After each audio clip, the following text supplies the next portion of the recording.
Hello everyone, welcome back to my regular schmegular channel. My name is Janice and today I am going to investigate why my Monstera Deliciosa is drooping and the leaves are yellowing. So in the past couple of months I've noticed that it's been doing that. I cut off some of the leaves. Most of the yellowing pretty much all of the yellowing is happening towards the lower leaves or the more mature, older leaves.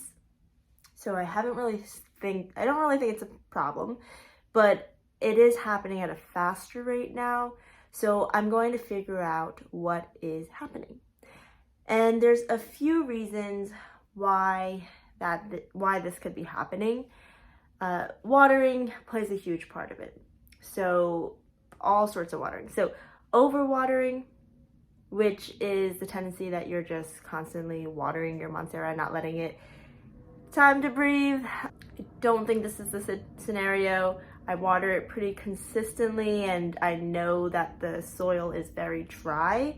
It's near a window, west facing, which receives a lot of hot heat, and I just don't think it's overwatering. An overwatering leads to root rot, which is one of the big issues that then causes the leaves to turn yellow or pests to come. Overwatering is a huge issue.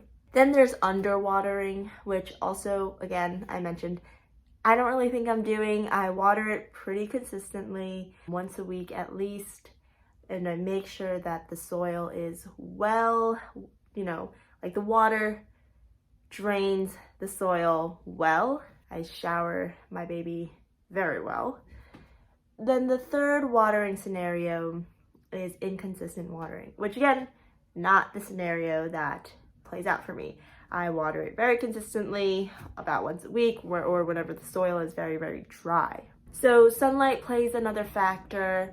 I've mentioned already it's by a west-facing window, which is a very hot and heavy window. So I moved it a few inches back from the window, and it really shouldn't be a problem because this Monstera, ever since I bought it, has only seen a west-facing window. So it's been over a year, maybe a year and a half, maybe 2 years actually, that I've had this Monstera, and it's always been at a west-facing window, and it's loved it. I recently moved a few months ago, and I think also it's near the heater, so maybe I thought it was a little too hot, and maybe that's why the yellow leaves were coming about. So I moved it a little bit back, and it didn't really do anything, and I don't think it's really the heater or the window or the whatever side that it's facing for sunlight, because I have other plants there, and all those other plants are doing just fine. Now, another reason why Monstera leaves or any plant leaves can really start to yellow off is that they're old. And it makes sense that this could be the scenario. Older leaves just tend to say, hey, it's my time to go, and yellow out and die. Yes, this is happening with my Monstera. I noticed that it is only the older leaves that are like yellowing, but I don't think it is this because there's so many leaves that are yellowing. It's a fast rate.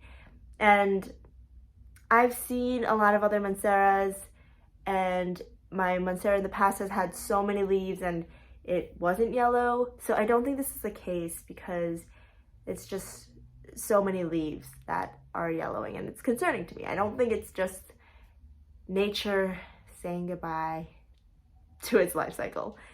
Lastly, I think this is the one. I think my Monstera is root bound, which basically means that the pot that the Monstera is in is all encapsulated with roots, and there's no more soil and nutrients for the Monstera to grab onto, thrive, and grow. So I think this is the case because the other day I picked up the pot and looked at the drainage holes, and it was just roots coming out, trying to say, hey, feed me. But I was resisting this option for a really long time. I did not even check the drainage holes for a very long time because I transplanted this pot, this Monstera, last year, maybe towards the end of fall or like around fall. So I thought it's too soon. It's only been, you know, almost like half a year since I've repotted this guy. I don't need to do it again, but I guess I do.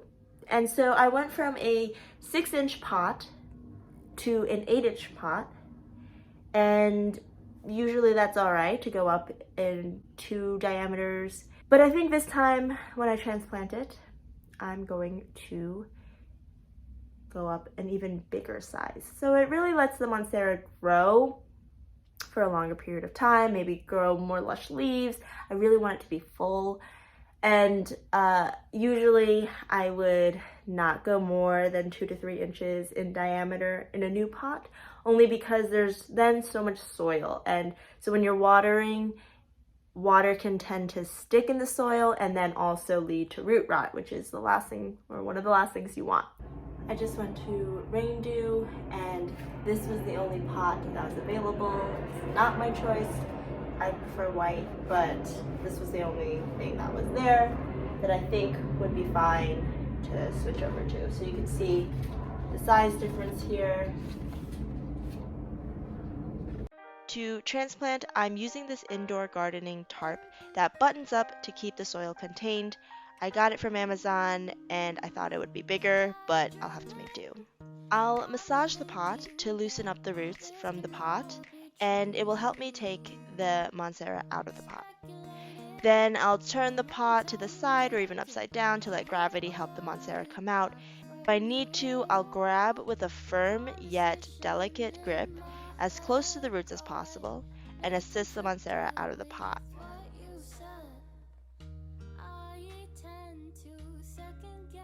You can see that I am going towards the drainage hole and just tickling, teasing out the roots there to assist. So now I'll set this pot aside and grab my new pot. I'll place the Monstera in the new pot and hold it to the point where I want the top to be, so I can gauge how much soil I'll need at the bottom. Then I'll put in soil at that point where the Monstera was sitting on top of it and fill it up around the sides and top it off with soil as well. I know some people tease out the roots to let the roots adapt to the soil quicker, and I do that with some plants, but the Monstera is such a hardy, fast-growing plant that I don't really think it's necessary right now.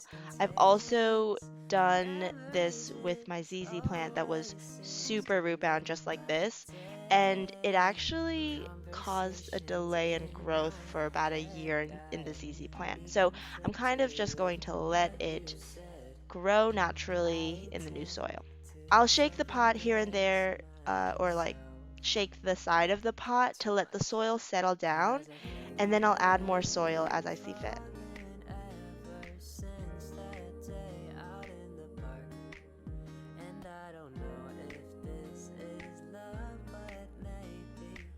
Now that all the soil is added, I am going to water the Monstera like normal, but a little bit slower since the soil is new and it's going to take a little longer to drain through. Then I'll place the plant back to its normal spot and we'll see how she grows. Hopefully in a few months I can propagate another Monstera. I always get so nervous clipping off leaves of the Monstera Deliciosa because it's just so beautiful, but the plant does like pruning as well.